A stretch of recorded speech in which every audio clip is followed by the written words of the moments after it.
Okay, welcome to our video blog. I'm holding my newest edition, thank God, for a reason. By the way, she has these little gloves on so she could scratch herself. I've been looking at the extremely negative coverage of Sarah Palin. This is not a political message. I'm a political independent. I'm wondering why everyone hates her so much. You know, it's one thing to say, in my opinion, someone can say, she doesn't have the qualifications to be vice president. I don't think she has the foreign policy experience. I don't think that she has enough national presence. She has the wrong background. Fine. Disagree with her on the issues. But the demonization of her startles me. Now, you may not agree with this, but I really think that we see women who have too many kids, 5 kids, especially a woman who has a baby while she's governor of Alaska, as almost primitive. It's amazing, fascinating, that in our age we equate contraception with evolution, that we evolve as a society by having less children. Conversely, out of control fertility, too many kids, is seen as a sign of primitiveness. Don't believe me? What do we in the West, what do we use as barometers of societal progress? When we look at countries like Africa and we're trying to determine how much they've come into modernity, we often look not at their gross domestic product, the GDP, not necessarily levels of education. We always, first and foremost, look at the fertility levels among the women, and we'll say it's come down from 6 per woman per mother to 2, and that's a sign of progress.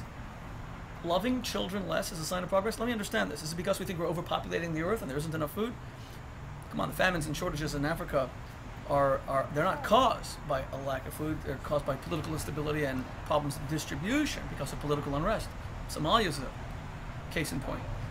And not only are we not overpopulating the earth with too many kids, we now know, the New York Times magazine did a cover story on this in June 2008 that said that Europe is disappearing because the replacement rate for a population is 2.3 children per family.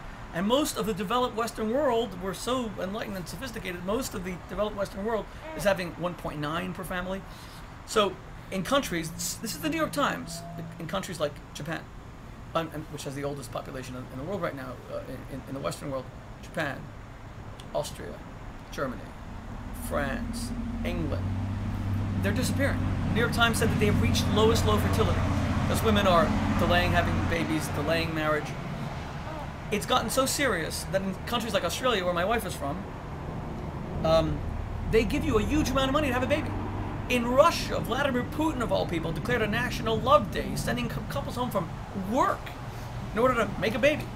In places like Germany, they give you massive incentives to have a baby. In France, you get full-time nannies from the government, as Michael Moore showed in his documentary Sicko not long ago. That's how much they're begging you to have a baby. So I think that part of the reason that people have a visceral dislike of Sarah Palin, I'm convinced, is that we see her as being overly fertile.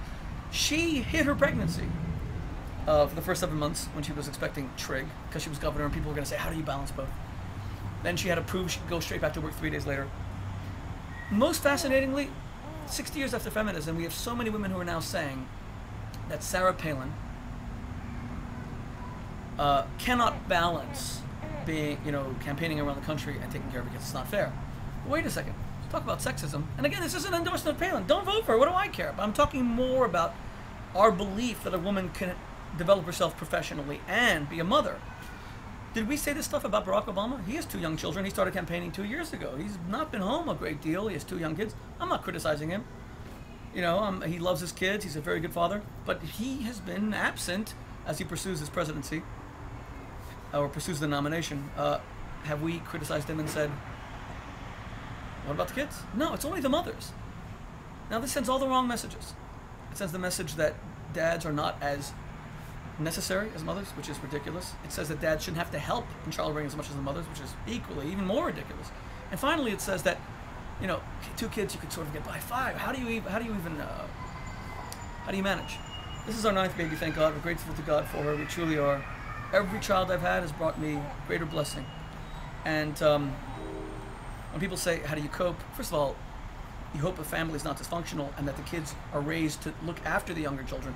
And so there's a well-ordered devolution of of child rearing, where the older children help the younger children. And more importantly, necessity is the mother of invention. When you really need to find time because you have a large family, you cut away extraneous things. Suddenly you don't spend an hour a day on Facebook, you don't watch 4 hours of television, you don't have the time. So babies, they're a lot of fun and they are a blessing. You have a problem with Palin, no problem. That's the beauty of this country. Vote for whoever you think is the best candidate. But to knock her as a mom, having too many kids, and how is she going to take care of them? Come on. That's sexism 101. Let's move on.